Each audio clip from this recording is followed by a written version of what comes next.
We are over here at the FAA weather cams in Colorado, and you can see the Wolf Creek Pass with this planet-like object.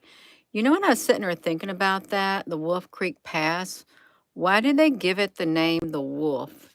And then I'm sitting there thinking, you know, how it says the lion will lay down with the lamb. And then it said what? The wolf will lay down by the lamb. That just entered my mind with that Mandela effect. We're over here at the FAA weather cam. When I try to get on here first, hello there, Applebrook's honey. Yeah. Hello there, Paula. I haven't seen you in a while, Paula. How you been doing? I know it's pretty cold where we're at. Hello there, Jesse. Force the Glory. Hello. We're over here at the Wolf Creek. Well, Wolf Creek. Wolf Creek Pass. Thank you.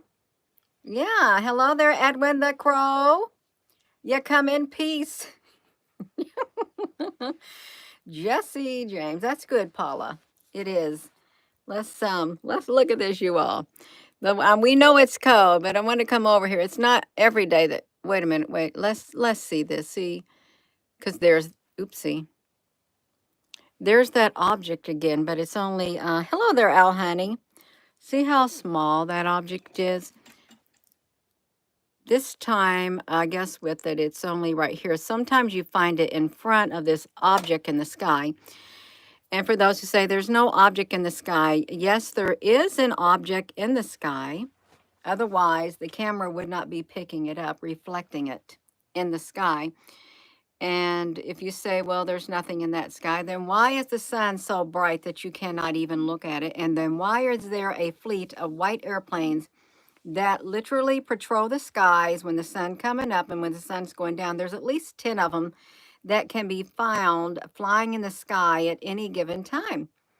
Yeah, stupendous, Al Honey.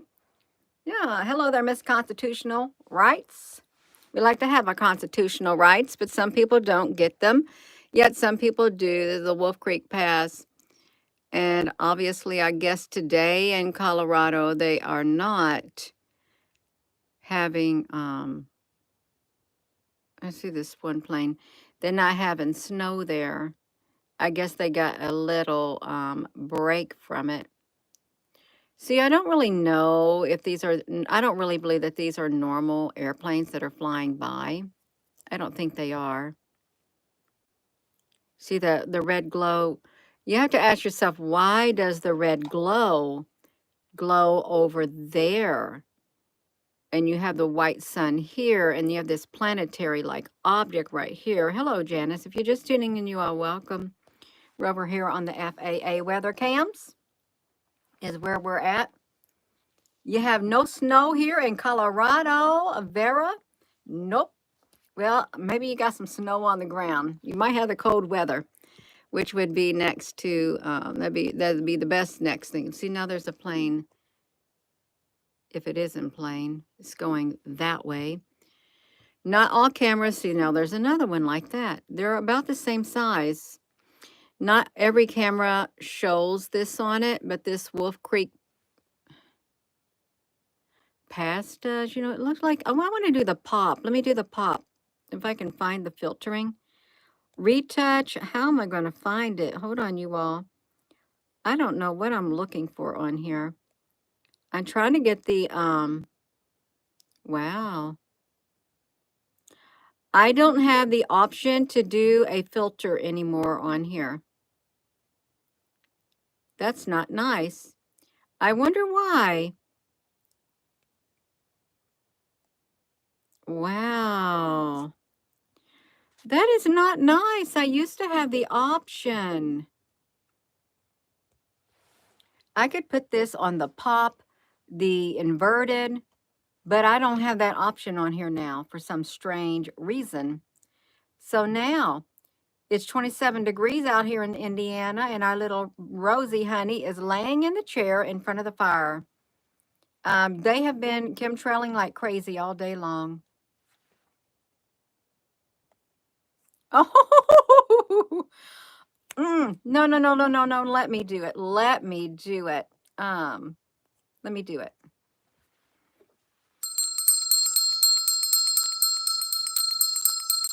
We can do it. Al, honey, I love doing that. Thank you. You draw my attention to that comment. Out of here. Ring out that negative entity. That's right. Ding, ding, ding. I knew you did that so I could ring that bell, Al, honey. That's okay. Thank you. I don't mind one bit. It makes me feel a little bit better ringing it. I love the bell too. Love it. That's okay, you all. We love it.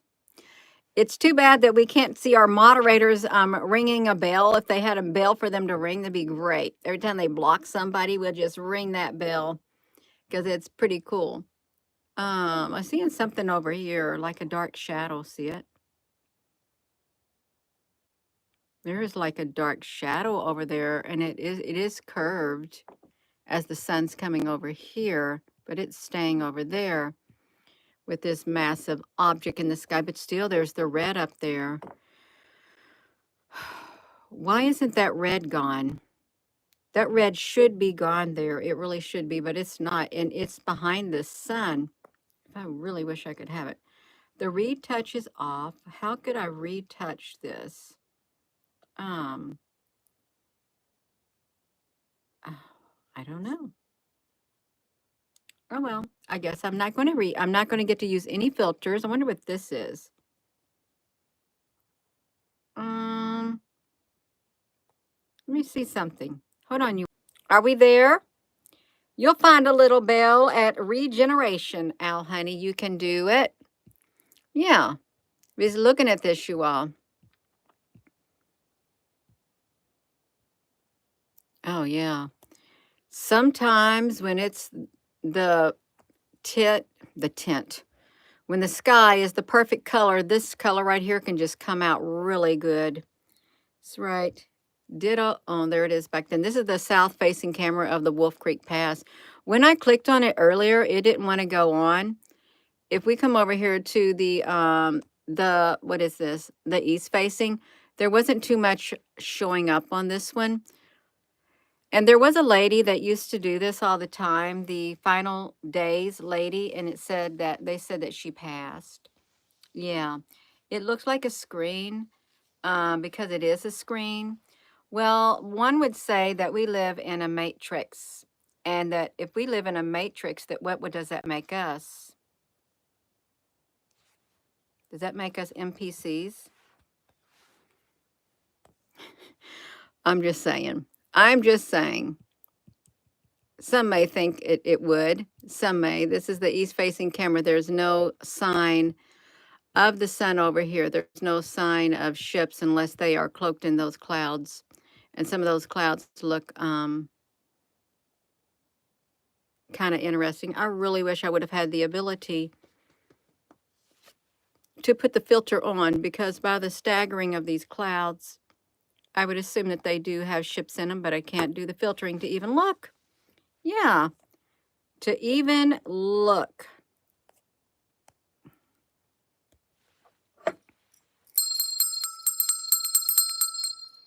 We can do it. We love doing that. I love ringing that bell. I do. We looking over here. Right here on the screen. Okay, see that's the end of them. There is no sun showing up. Yeah, that's right. We got it. We got it. I'm going to come over here to the west, the southwest facing camera. Let's get over here to the front because we want to see if the sun is going to show up with that planetary-like object. If you're just tuning in, welcome. We're over here on the FAA weathers. We're looking for an object in the sky. Wait, I just seen something. Huh? Look at that. Look at this coming down right there. 1, 2. That's kind of different. It is. Let me look at this. Okay, you can barely see it. It's like right here in this spot. We're over here looking for a planet-like object. You can see it showing up right now. Yeah. And it's kind of blue looking. Yes. Blue looking.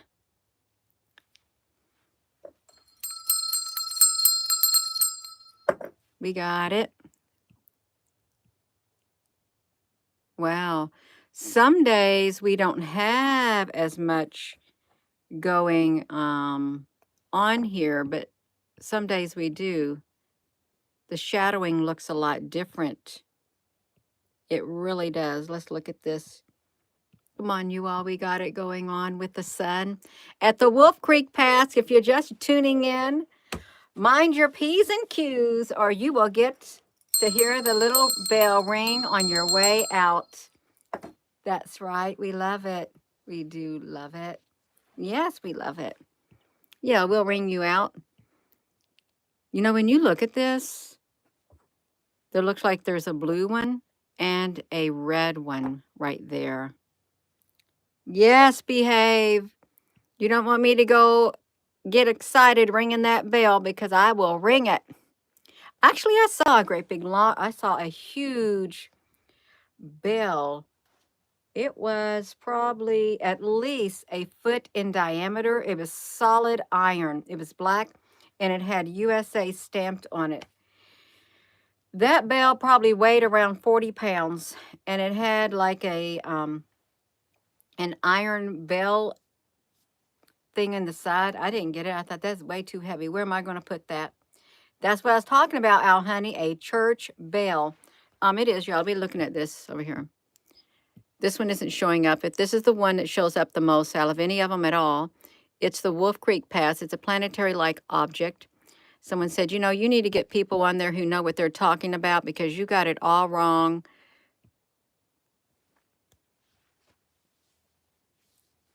We have plenty of people on here who know what they're looking at. We do. I don't got to have all the answers, and I don't claim to. I don't. I can show, and people can make up their mind themselves. They sure can. You look at that, you all flying across there. What some people say this is let's get it. Let's say it. They say it's, let me do it. Nibiru. Let me get it. And it's supposed to be, oh, look. There are multiple matches. I dropped my pencil. Hold on. Multiple matches for Nibiru, including a term in Akkadian. The Akkadians, wow. A fictional planet in Star Trek. Did you know that? I didn't realize that. A fictional planet in Star Trek, a hypothetical planet. Nibiru is an Akkadian word that translates to crossing or point of transition, especially in reference to rivers. Nibiru is a fictional planet in Star Trek Into Darkness.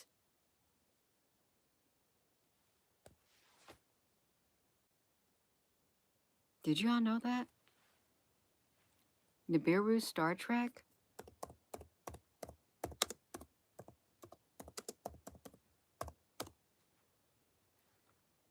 Wow, just look at these images.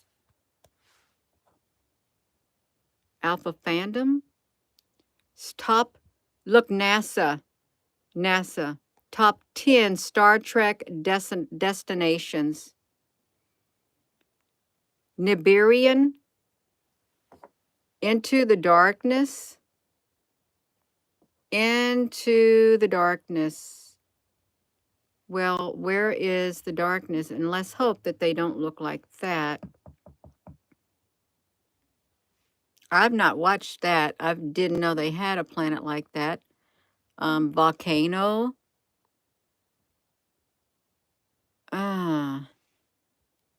Ancient asteroid rockets over Nibiru. Darkness. Oh, that's fire. That is fire. There. Is that truly the Nibiru cataclysm? Let's look at this. The arrival of planet Nibiru as seen. Now, it kind of looks like the Wolf Creek Pass, kind of, sort of. Let's look at it. Kind of, sort of, it does. If you look at it, the arrival is kind of that color, and it's big. If you compare the size of it, right here with the landscape.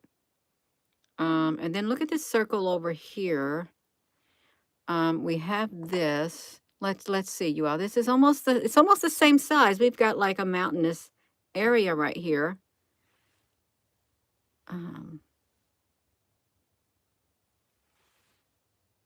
Wow. That's kind of interesting. It really is. It has lots of names. Let me look at this again. Into the darkness, the Nibiru, the hypothetical planet proposed by Zechariah Stitchin, an author who claimed that the Anunnaki, a race of extraterrestrials from Nibiru, created ancient Sumerian culture. Stitchin's ideas have been rejected by scientists, historians, and anthropologists who criticize his work as pseudoscience. Well, I haven't rejected his work, and a lot of other people have not rejected it. Just because these people reject it doesn't mean that everybody else rejected it. I believe the majority of the people did not reject it. However, these people did, and there's nothing wrong with pseudoscience.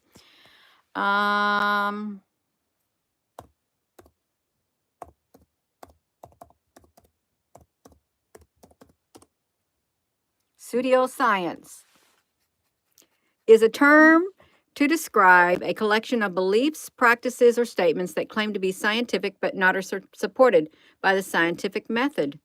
It's a broad category that includes topics that are widely considered pseudoscientific, such as astrology, and topics with few followers, such as the belief in a flat earth. Well, we don't always need science to prove something that we believe, do we? No, we don't. We do not. Although they would like to. You are just tuning in, we're looking at here.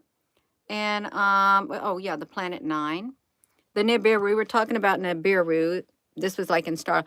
The Nibiru cataclysm is a supposed disastrous encounter between Earth and a large astronomical object. Think that right there. A large astronomical object. Well, I would say that that would be something like a large astronomical object that's really far away. And there's a red glow in the sky too. Look at that. You see this circle on here? See that circle in the middle? Right there. See the size of that and see the size of this. And then we look at Star Trek. We got that right there and that right there. It's the same size. Why is it? See, you got to, it does. It is the same size. This one and this one. And Star Trek Into the Darkness, the arrival of Planet 9 on Nibiru or whatever. How very interesting. Yes, it's so very interesting, you all. Let's look at the rest of this. We're gonna use the generative AI. So let's look at this. So it's supposed disastrous encounter between Earth and a large astronomical object that some people believe would occur in the early 21st century. Believers in this event often refer to the object as Nibiru or Planet X. I'm having a hot flash. Hold on, I gotta get this shirt off. It's making me. I gotta get my jacket off. I'm getting a little hot. I'm getting hot. My back. I gotta get my muscle in my back. Ow. I need a massage. I need a massage on that muscle back there on my back. It's kind of like, erg. I think I lifted something the wrong way. It was too heavy. It's all right, you all. So we got it right here. This is a hypothetical object. Let's see what this says. A astronomical object that some groups believe would occur. Okay, this is this and this. We got the aliens. We got the FAA weather cam because this is the same size. Let's see what other else it says. Planet 9. Planet 9 is a hypothetical Neptune-sized planet that orbits the sun on a highly elongated path. Well, no. Far beyond Pluto. It's also sometimes referred to as Planet X. The Planet 9 is a hypothetical Neptune size. So Planet 9, so it does have an oblong orbit. the orbit of Nibiru. Let's pull that up.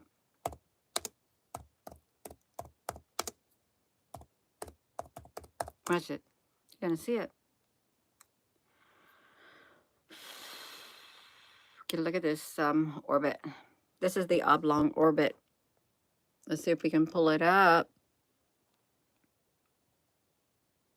The exoplanet around distant stars resembles our reputed. What does it resemble? Let's see what it resembles. We got the planet, reputed planet 9, exoplanet, Berkeley, UC Berkeley News. Whether or not a ninth planet lurks far from our sun, distant planets exist around stars, including a binary over 300 light years from Earth. Astronomers are still searching for a hypothetical planet 9 in the distant system, but an exoplanet 336 light years from Earth is looking more and more like the planet 9 of its star system. Planet 9 is a hypothetical Neptune-sized planet that orbits the sun on a highly elongated path far beyond Pluto. It is also sometimes referred to as Planet X. Nibiru is an Akkadian point of transition. It's a fictional planet into Star Trek Into the Darkness, a hypothetical planet proposed by Zecharia Sitchin. The scientists have rejected it. Nibiru cataclysm, encounter between Earth and a large object. Planet 9 is hypothetical, and they have an exoplanet right here. And they're saying that Planet 9 in the distant reaches our solar system, and exoplanet 336 is more and more like the Planet 9 of its star system. Planet 9, potentially 10 times the size of Earth. Orbiting beyond Neptune, if you're just tuning in a highly eccentric orbit about the sun, was proposed in 2012 to explain the perturbations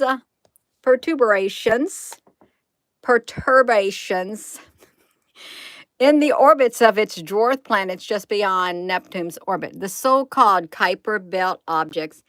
It has yet to be found if it exists, but a weird extrasolar planet was discovered in 2013. Oh, heavier than the predicted Planet 9, 11 times the mass of Jupiter, 3,500 times the size of the mass of Earth. But NASA,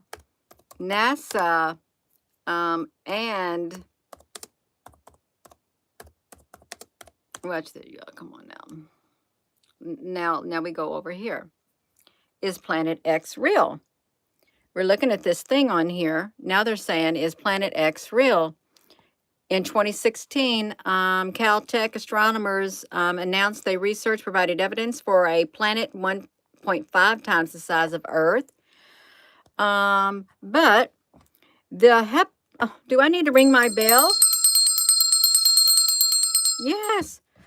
A Neptune-sized planet would circle our sun on a highly elongated path far beyond Pluto. It could have a mass of 5 to 10 times the size of the Earth, or 20 to 30 times further from the sun. Beyond the, look, when was Planet X, Planet 9 discovered? It has not yet been discovered if the planet was found. Wait, there's something, no, see, because they did find that planet. Let me pull that up. Let's pull that up. They found Planet X. Let's put a tool search in here. And I'm going to do a custom range. If you're just tuning in, hello. Yeah. Let me get this going. If I can do this, I can type in a date. And I'm going to see if I can pull up, because I did a video on this before. Oh, my nose is tickling. Let's just do this. What year was that? Let me see if I can get it. I want to try to see if I can get it.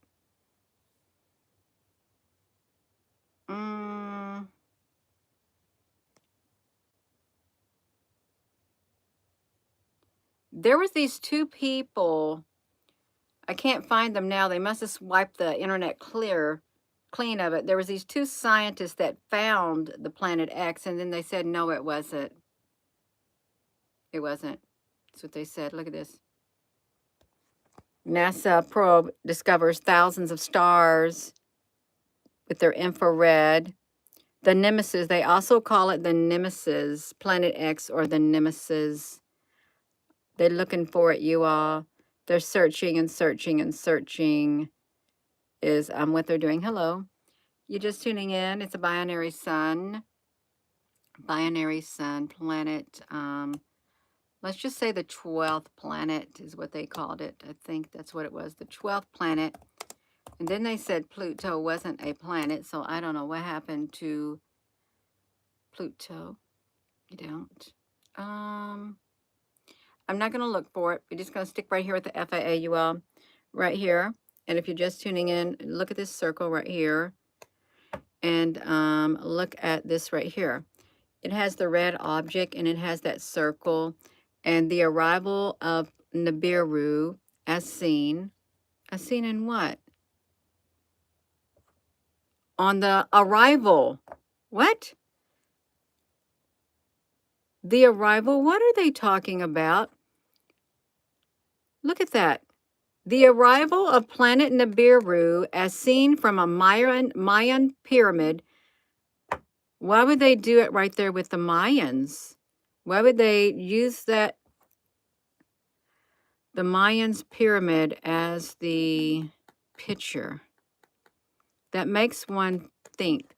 What does the Mayans have to do with this right here, planet?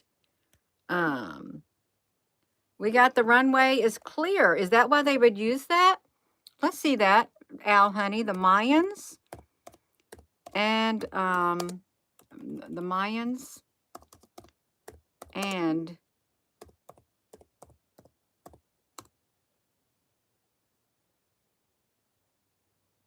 oh,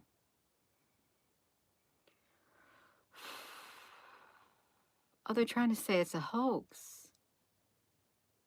They're trying to say it's a hoax. Nibiru, the myths of the Mayan calendar, the long count calendar.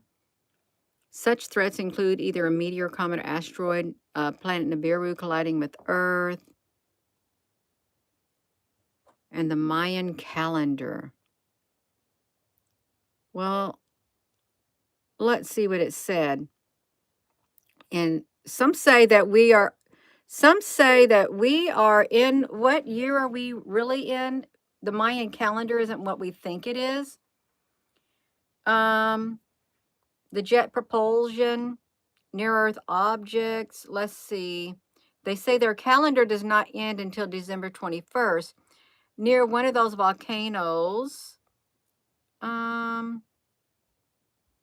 They said an imaginary enormous planet is supposed to be coming toward Earth. But if it were, we would have seen it long ago. And if it were invisible somehow, we would have seen the gravitational effects on this planet and neighboring planets. Well, there was some planets got literally swung out of their orbits. You remember that? Some planets got swung out of their orbits or something like that. Planets, because of something that passed them, knocked out of their orbit. Let me see this. Knocked out. I think I remember reading that. You are just tuning in. We're over at the FAA. Let's see.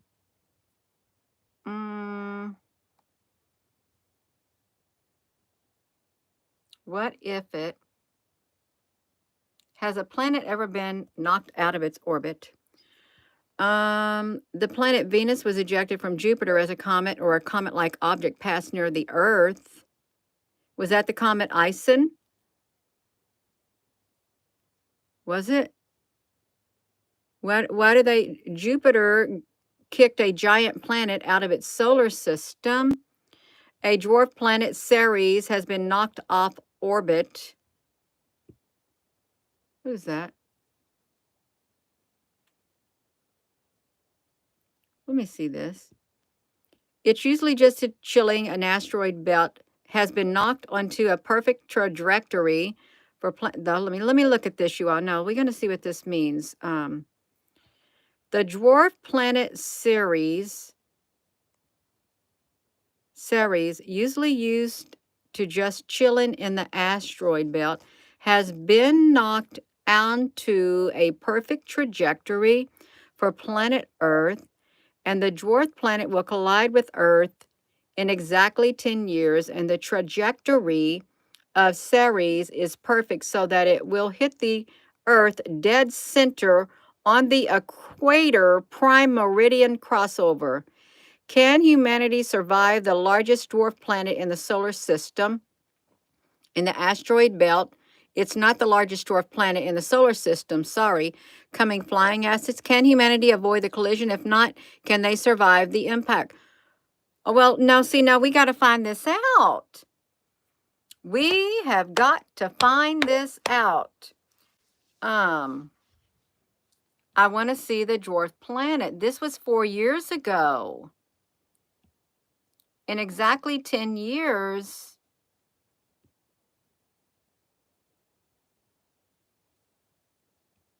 I know. That kind of looks like the moon. That looks like the moon. Does that not look like the moon?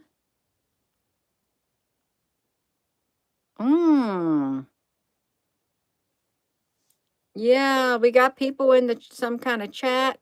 It does. Ceres is a dwarf planet in the middle of the main asteroid belt between the orbits of Mars and Jupiter. It was first known asteroid discovered in 1801. Announced a new planet. It was classified as an asteroid. Its diameter is about 1/4 that of the moon.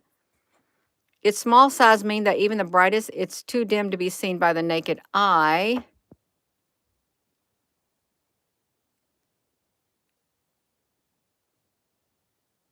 I want to know where they said it got knocked off its orbit. 1970. Why would they say that?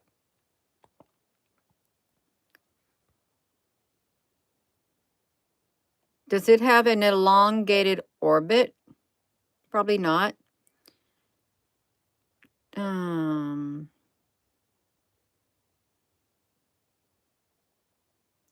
It has a tilt. I want to see it. NASA's mission. The craters of the dwarf planet poles receive no sunlight. It has enough gravity to retain water molecules. Negative 240 degrees. It's a cold trap. Cold enough to be collecting ice billions of years. It kind of looks like the moon.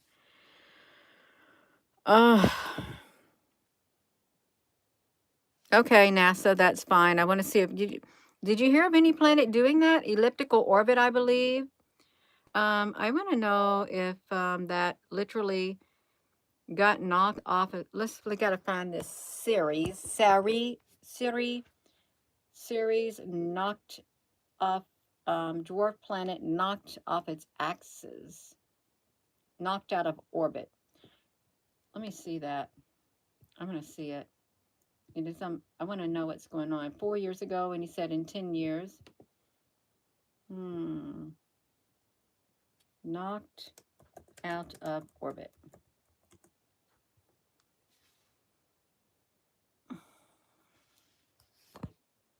Let's just look at it.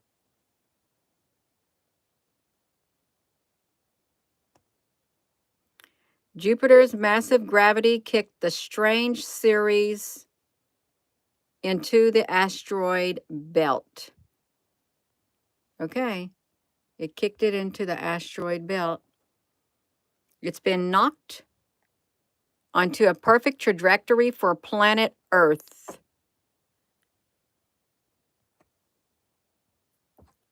Oh no, see, now we got to look at this. Due to its immense size, Jupiter's gravitational pull is most likely factor to significantly alter that orbit. The largest, all right. Let me read this over because did you all hear about that? Um, if dwarf planet Ceres were to be knocked out of orbit, it would most likely be due to the massive gravitational influence, with the most likely culprit being Jupiter, the largest planet in the solar system. Let's see what color Jupiter is. I actually got something.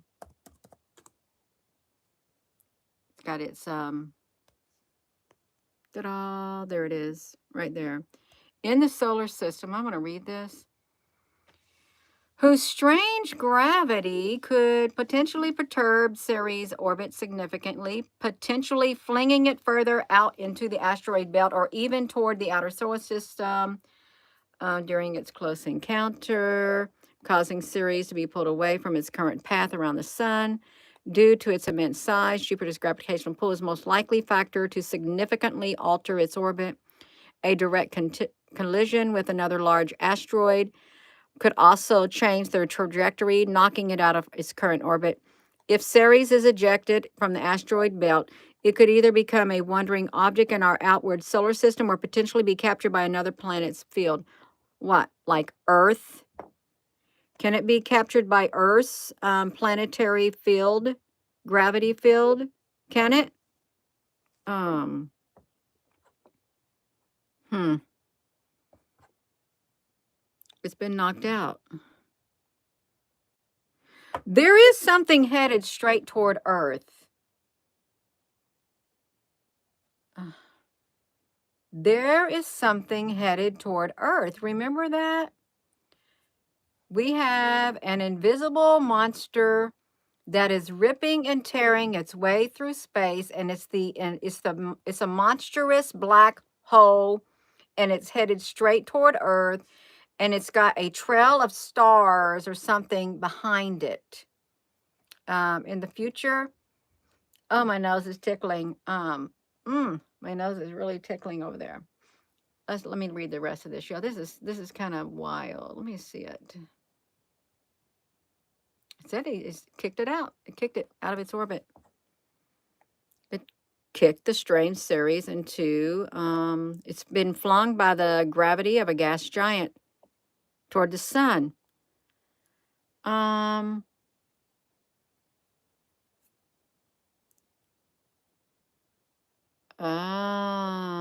Look at this. I'm scared of the dwarf planet Ceres hitting us. Do you have? There are no known future events where the dwarf planet will collide with Earth. Ceres is the largest object in the asteroid belt. Why did that have to come back into view? You all look at that. It was unexpected. Was it unexpected? Oh. Their mysterious world comes into view. The dwarf planet on our doorstep.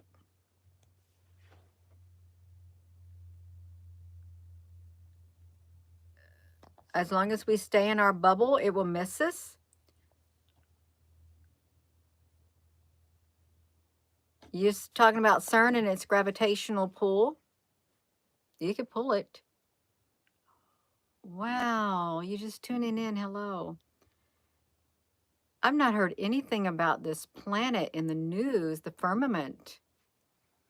Yeah.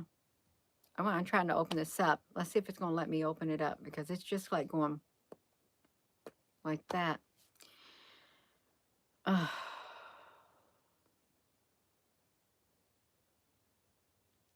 here it is.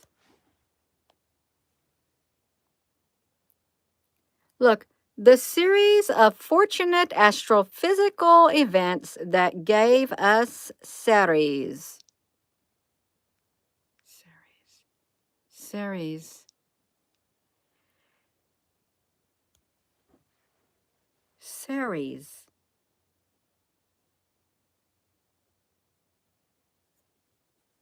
Ceres.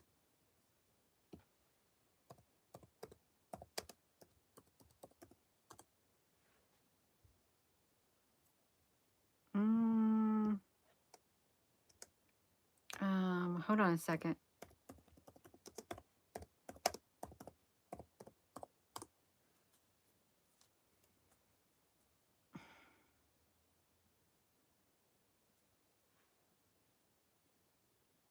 Look at this. Ceres on X. Ceres, despite concerns that Donald Trump's reelection could undermine U.S. climate efforts due to the past policies in fossil fuels, climate's impact. Look, Ceres.org. Ceres. Ceres. Yeah, that's kind of weird. It really is kind of weird. When it's supposed to said 10 years. 10 years is what they said. Um, it's on our doorstep. 2023. Ceres is the biggest thing between Mars and Jupiter, but that didn't make it easy to find. Darkly orbiting from the sun within the heart of the asteroid belt. It's long been a spark for scientific imagination. The American Astronomical Service made Ceres home to a species of giants.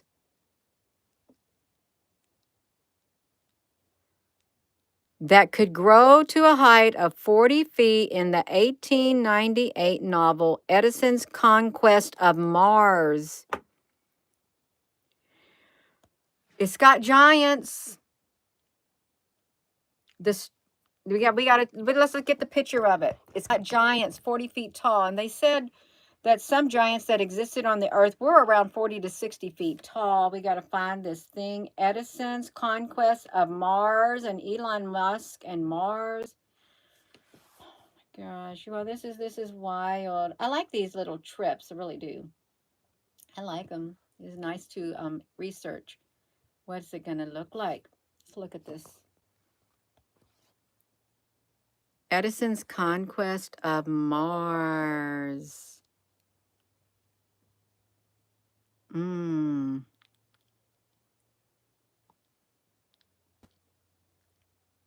There's an ebook.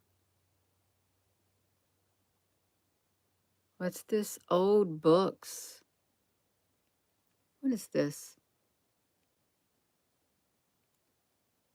There's just something strange going on with this stuff. These giants. Conquest of Mars. What is up with Mars? Okay, we have to keep looking. The story inspired him, a pioneer rocket science and engineering, with the hope of unlocking the interplanetary travel. In the TV show The Expanse, Ceres harbors not alien giants, but millions of belters, humans who toil to extract the asteroid belt's resources. Oh, wow. An evolved ocean world. This lake is tied to Elon Musk. It had an earlier ocean that was lost to space. Wow. It was the only object of its kind, the first asteroid that was discovered in 1801 by the Sicilian Catholic priest, Piazzi. Two more over the next 5 years, Juno and Vesta. 200 years or more, sophisticated observations. 40% mass. It looks like the moon. It really does. I sure hope that's not Ceres up in the sky and they're saying it's the moon and they're trying to hide a planet there.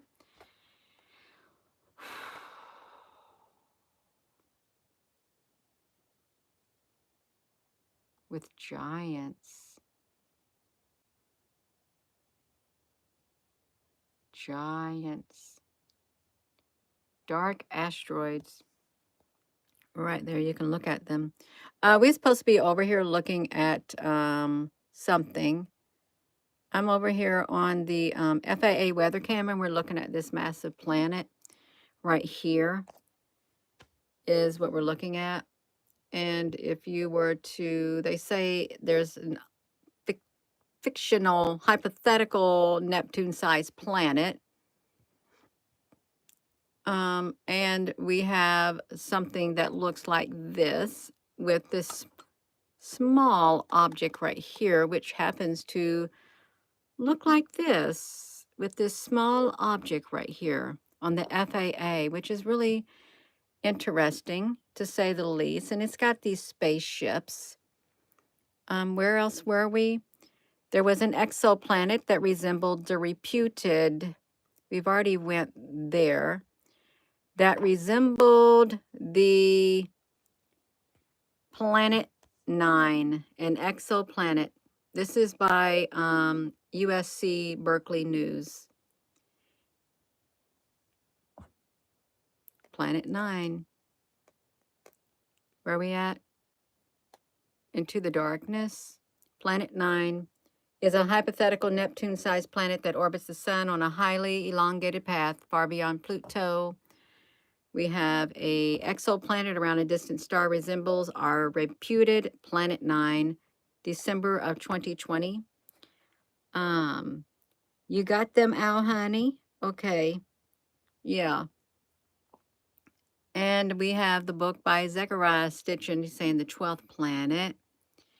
And NASA, what is NASA got going on? That looks gross. It looks like a jellyfish. I don't want to see it. They crushed the Mayan thing.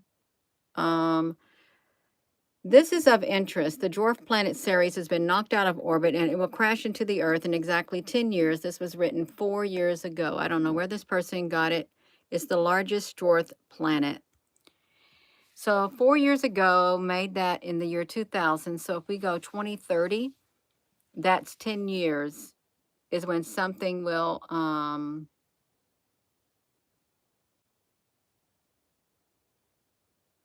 happen.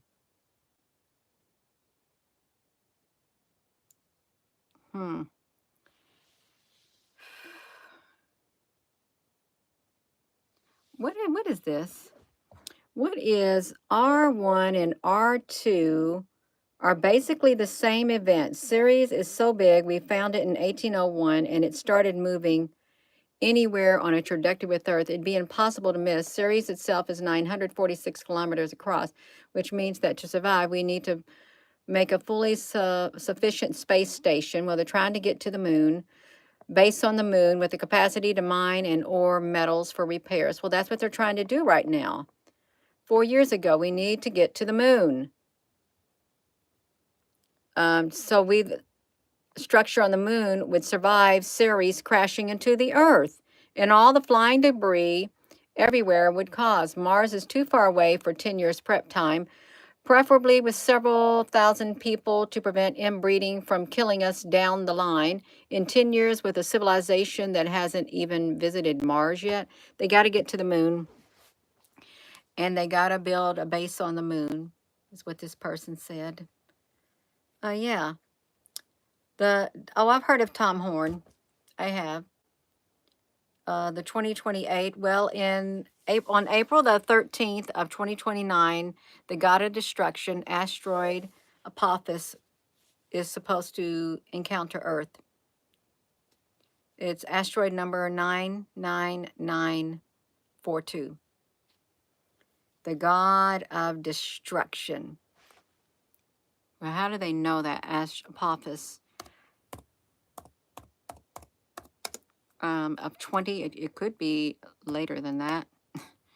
2029. Let's watch it. See?